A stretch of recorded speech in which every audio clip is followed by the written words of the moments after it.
Oke, bismillahirrahmanirrahim. Assalamualaikum warahmatullahi wabarakatuh. Kita ketemu lagi di pertemuan kedua di mata pelajaran IPS. Di pertemuan kedua ini kalian bisa sambil buka LKS kalian yang sudah dibagikan dari sekolah, atau ada referensi lain juga boleh menggunakan referensi itu. Kita akan membahas tentang bab manusia, tempat, dan lingkungan. Nah, perlu kalian tahu, di bab manusia, tempat, dan lingkungan ini terdiri dari beberapa bab lagi, terdiri dari beberapa subbab lagi. Kurang lebih ada 6 subbab yang akan kita bahas. Nah, pada pertemuan kedua ini kita akan bahas mengenai ruang dan interaksi antar ruang. Nah, simpel saja. Sebenarnya ruang ini sudah sering sekali kita temui dalam kehidupan sehari-hari kita. Misalnya, ini ibu membuat video ini aja di sebuah ruang, ya kan? Kalian sedang menonton ibu aja di sebuah ruang. Misalkan kalian menonton video ibu ini di rumah misalnya ya, di rumah. Di rumah itu kan pasti ada aspek-aspek yang membangun rumah tersebut. Yang pertama, pasti ada lantainya. Yang kedua, pasti ada dindingnya kan rumah kalian. Yang ketiga, pasti ada udara yang kalian hirup.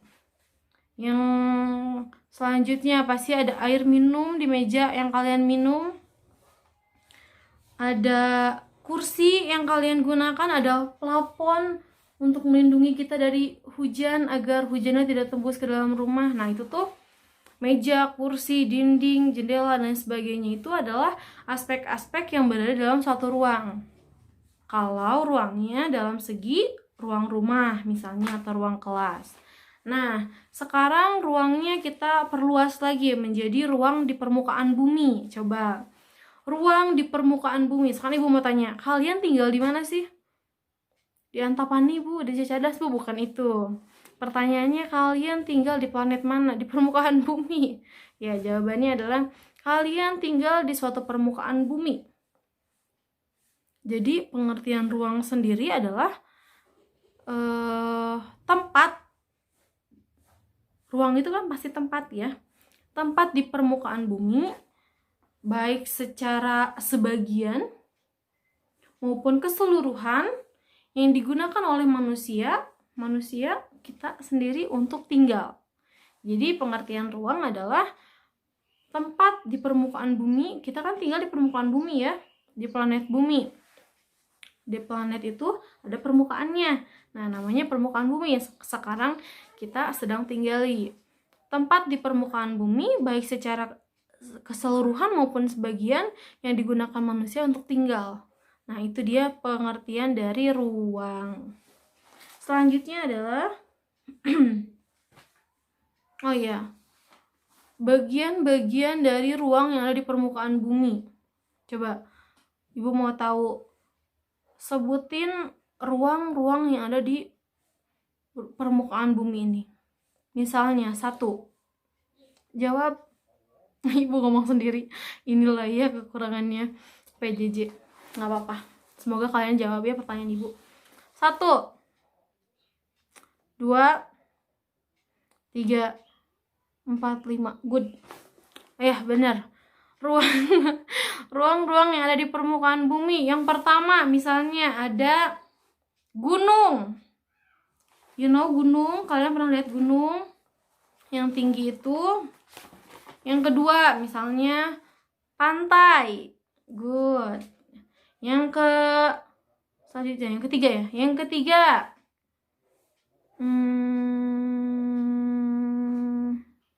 gunung, pantai, laut. Laut, pantai juga ya. Iya, itulah.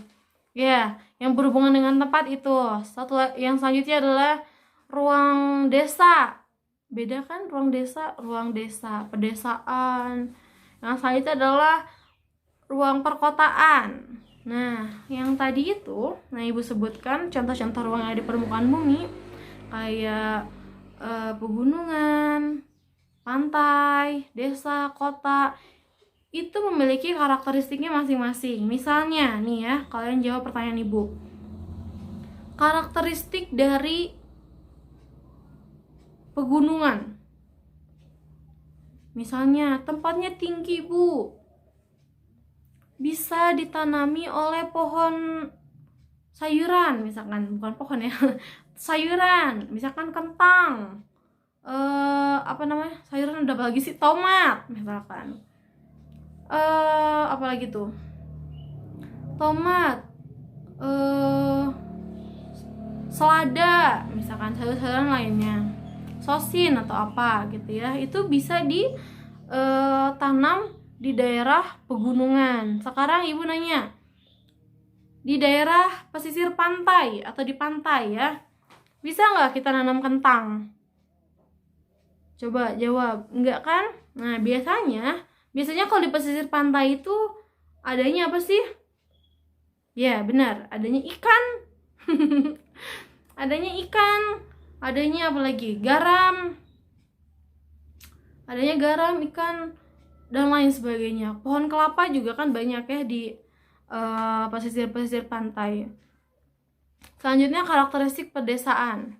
Kalau kalian dengar desa, apa sih yang kalian bayangin?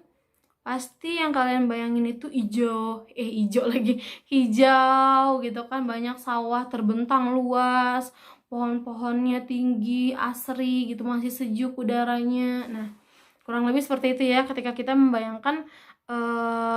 membayangkan kata desa. Jadi identik dengan kesejukannya, kehijauannya, keasriannya, dan lain sebagainya. Nah, biasanya kalau di desa itu ditanaminnya apa sih?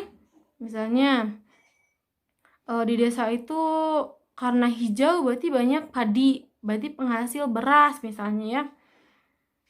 Terus karena hijau berarti di desa itu penghasil misalnya sayur-sayuran atau peternakan kambing, kerbau, dan lain sebagainya. Nah, sekarang yang terakhir adalah kota.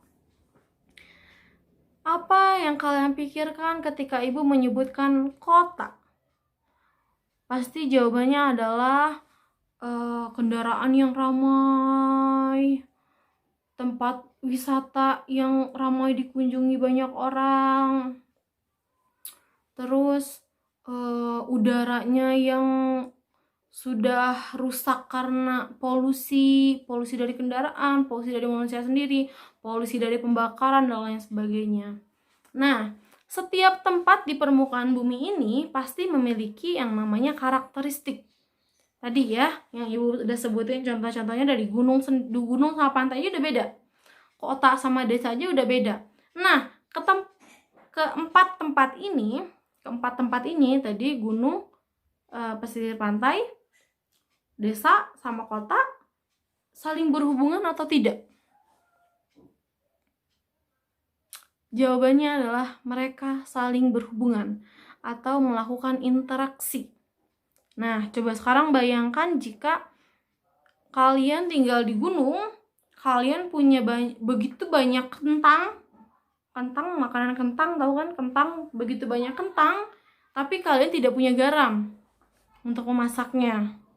Tapi kalian tidak punya ikan sebagai pendampingnya. Nah, apakah kalian masih tetap bisa bertahan hidup? Bisa, tapi kurang sempurna. Maka dari itu, antara desa sama kota, antara ruang desa sama ruang kota, antara ruang gunung dan antara pegunungan dan pegunungan pesisir pantai, mereka melakukan interaksi untuk saling melengkapi. Good. Nah, sekarang desa dan kota. Gimana Bu cara interaksi antara desa dan kota? Misalnya nih, sekarang kalian tinggal di Jakarta. Seperti yang kalian tahu, kalau Jakarta itu tempatnya sudah dipenuhi dengan rumah-rumah penduduk. Iya kan? Di samping-samping apa tuh namanya? Samping-samping apa tuh namanya?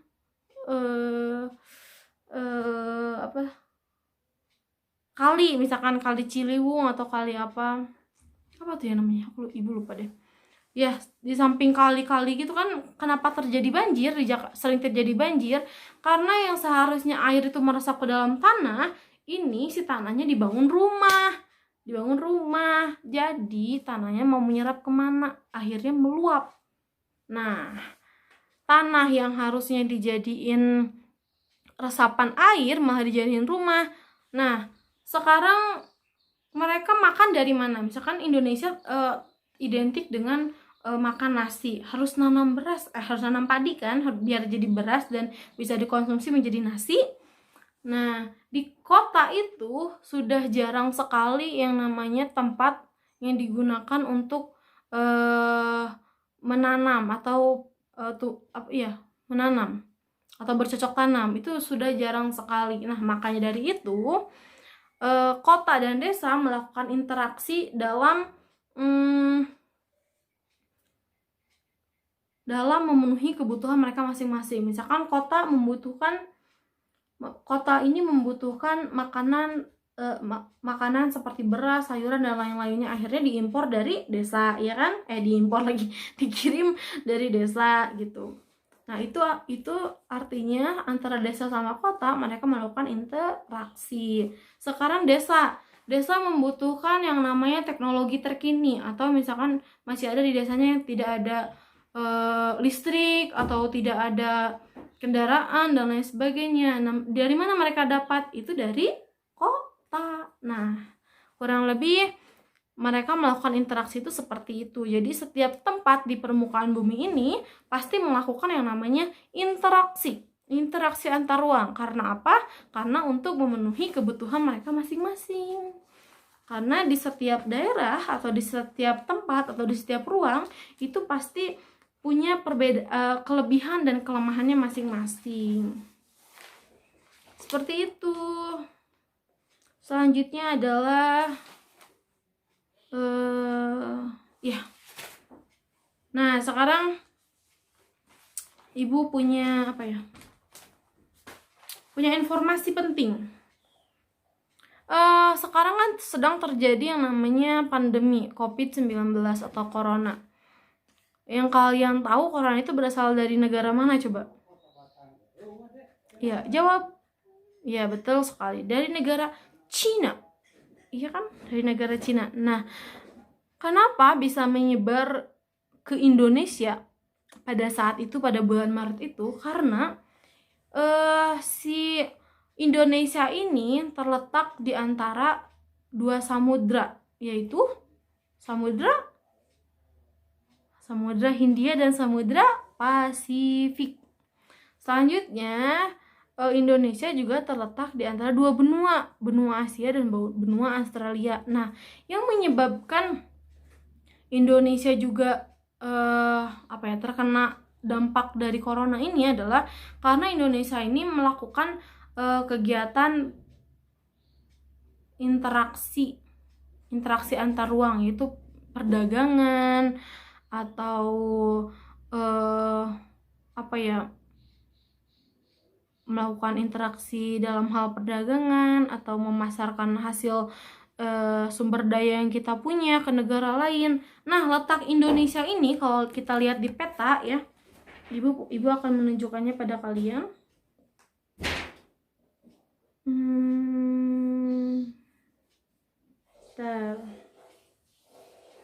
Letak Indonesia ini ya, kalau dilihat dari tadi yang Ibu katakan terletak dari benua Asia dan benua Australia.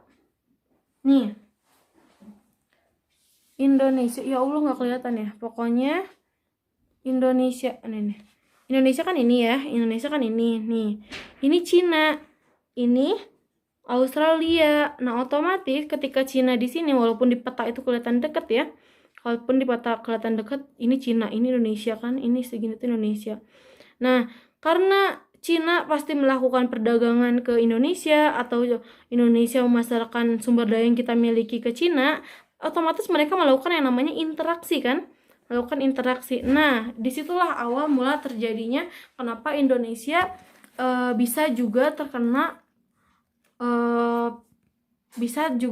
terkena dampak dari virus corona ini, karena letak Indonesia yang sangat strategis dilalui oleh orang-orang yang berasal dari Cina. Nah, seperti itu kurang lebih. Jadi inti dari materi yang Ibu sampaikan hari ini adalah kita hidup di sebuah ruang. Kita hidup sekarang ini atau selama kalian lahir sampai sekarang ini itu adalah di sebuah ruang yang namanya adalah permukaan bumi. Permukaan bumi itu tidak harus besar, tapi permukaan kecil pun itu disebut dengan permukaan bumi. Nah, setiap ruang yang ada di permukaan bumi pasti melakukan yang namanya interaksi antar ruang, atau mereka saling berhubungan satu sama lain. Karena apa? Karena mereka saling membutuhkan untuk memenuhi kebutuhan hidup mereka. Alasannya adalah setiap ruang di permukaan bumi ini memiliki karakteristik yang berbeda atau kriteria yang berbeda. Jadi akan mau tidak mau akan adanya hubungan timbal balik. Ya, timbal balik, yang ini menguntungkan si A, yang ini menguntungkan si B. Nah, kurang lebih seperti itu. Dan pandemi COVID-19 ini berhubungan dengan materi IPS. Kenapa berhubungan dengan materi IPS? Karena yang tadi Ibu sebutkan, letak strategis Indonesia yang dilalui oleh benua Asia maupun benua Australia. Jadi terjadi COVID-19. Dan kita doakan semoga pandemi ini cepat berakhir. Sekian pertemuan hari ini. Ibu akan deskripsikan tugasnya di bawah ya. Tugasnya apa aja yang harus kalian kerjakan. Tidak sulit, tidak menyulitkan kalian. Dan semoga kalian bisa mengerti inti dari pertemuan kedua ini. Ibu ucapkan terima kasih. Assalamualaikum warahmatullahi wabarakatuh.